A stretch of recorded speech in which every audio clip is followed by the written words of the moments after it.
Patuloy pa rin ang epekto ng dalawang weather systems po sa ating bansa. Una na dyan ay ang Intertropical Convergence Zone or ITCZ na siyang linya pa rin po kung saan nagtatagpo ang hangin from the northern and southern hemispheres, and as a result po, meron tayong makakapal na ulap at minsan malalakas na mga pag-ulan. Samantala, for the rest of Luzon and Visayas, andyan pa rin ang easterlies o yung hangin po galing sa silangan, kaya aasahan pa rin po ang mainit at malinsangan na panahon na sasamahan lamang ng mga saglitang mga pag-ulan.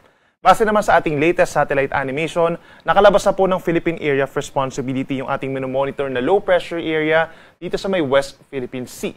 Habang minomonitor din natin yung cloud clusters dito sa may timog na bahagi ng Mindanao, pero wala sa mga itong inaasahan magiging bagyo or tropical cyclone sa mga susunod na araw.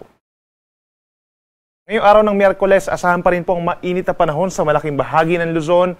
Dulot yan ng easterlies. Meron tayong bahagyang maulap at minsan maulap na kalangitan over central and southern Luzon umaga pa lamang, habang fair weather conditions or madalas maaliwalas sa may norte.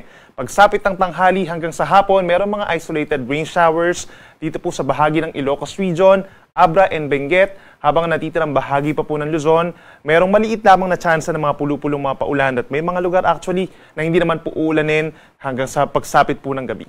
Temperatura natin sa Metro Manila, mainit pa rin po mula 26 to 35 degrees Celsius, habang sa Baguio mula 18 to 26 degrees Celsius. Sa ating mga kababayan po sa Palawan, magbaon pa rin ang payong kung lalabas ng bahay dahil magiging madalas pa rin ang mga paulan lalo sa may central portion, dulot pa rin yan ng ITCZ. Bagamat hindi naman tuloy-tuloy ang mga paulan.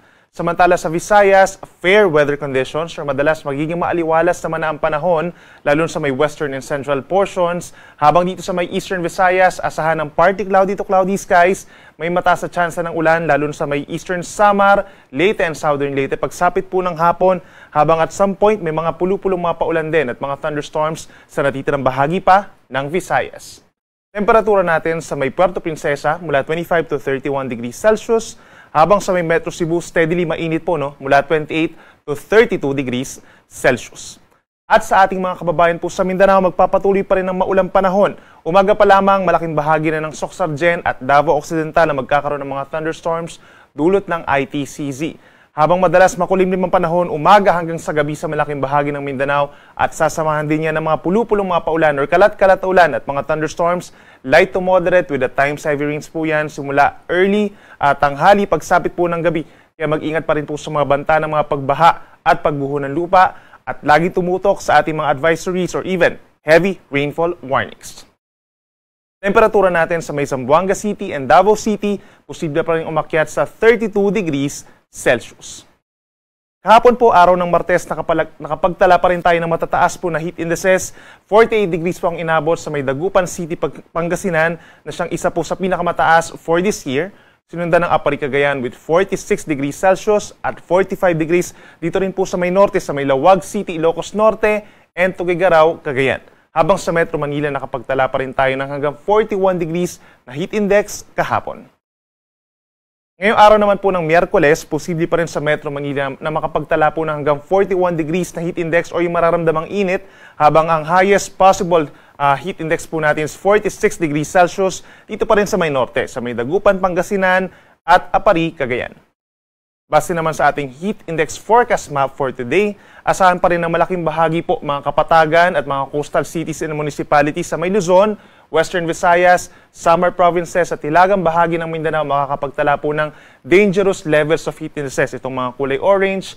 Kaya make sure pa rin po na hydrated tayo, uminom ng maraming tubig at iwasan pa rin ang paglabas sa tanghali simula po 10 a.m. hanggang 3 p.m. Kung hindi talaga may iwasan, magdala po ng payong or sombrero pananggalang sa init na siya magagamit din natin kapag may mga isolated thunderstorms pagsapit po ng hapon. Para naman sa ating karagdagang impormasyon regarding sa ating heat index forecast, scan lamang po yung QR code na nakikita nyo sa inyong screen or bisitahin ang pag-asa.dost.ph/weather/heat-index. Sa mga maglalayag naman nating kababayan, for the rest of the week, asahan pa rin po ang banayad hanggang kung minsan lamang katamtaman na taas sa mga pag-alon. So usually on the average po, nasa kalahating metro lamang ito. Pero kapag meron tayong mga thunderstorms or mga minsan malalakas na hangin at ulan, posible pa rin umabot ito sa 1.5 metro. Sa makatuwid po, wala namang inaasahang mga sea travel suspensions hanggang sa araw ng linggo. At para naman sa ating 4-day weather forecast, simula po Thursday hanggang sa Sunday, andyan pa rin yung epekto ng Intertropical Convergence Zone plus the easterlies. So ibig sabihin, malaking bahagi pa rin po ng Mindanao, Palawan, and some portions of Visayas sa magkakaroon ng maulang panahon. At minsan malalakas po ito kaya nandiyan pa rin yung banta ng baha at pagguho ng lupa. So lagi makipag-coordinate sa Pag-asa for possible advisories. At kung kinakailangan po ng paglikas, makipag-coordinate naman sa inyong mga local disaster risk reduction and management offices. For the rest of Luzon and Visayas, andyan pa rin ang epekto ng easterlies. Kaya taasahan pa rin po ang mainit at maalinsangan na panahon, lalo na sa tanghali, nasasamahan pa rin po ng mga isolated na mga paulan at mga thunderstorms, lalo na sa dakong hapon hanggang sa gabi. So ibig sabihin po, dahil easterlies yung ating iiral na weather system sa mga susunod na araw, maliit pa rin po, malabo pa rin tayo na makapagpasimula po ng rainy season or tag-ulan po sa ating bansa.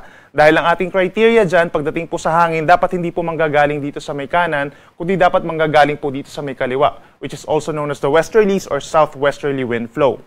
At nakikita natin na iiral or magsisimula yung southwesterly wind flow sa mga huling araw po ng Mayo. So that's around May 29 hanggang May 31, and then magbibilang pa po tayo ng 5 araw kung saan dapat yung criteria nga natin sa hangin, manggagaling po dito sa may kaliwa or southwesterlies, plus dapat meron din tayong may tatala ng mga pag-ulan dito sa western side po ng Luzon and Visayas. So ibig sabihin po, at the earliest, mga unang araw po ng Hunyo tayo makakapagtala ng onset ng rainy season, or maaaring magtagal po ito sa either first or second week po of June, but at the earliest po ay sa mga unang araw nga po ng Hunyo.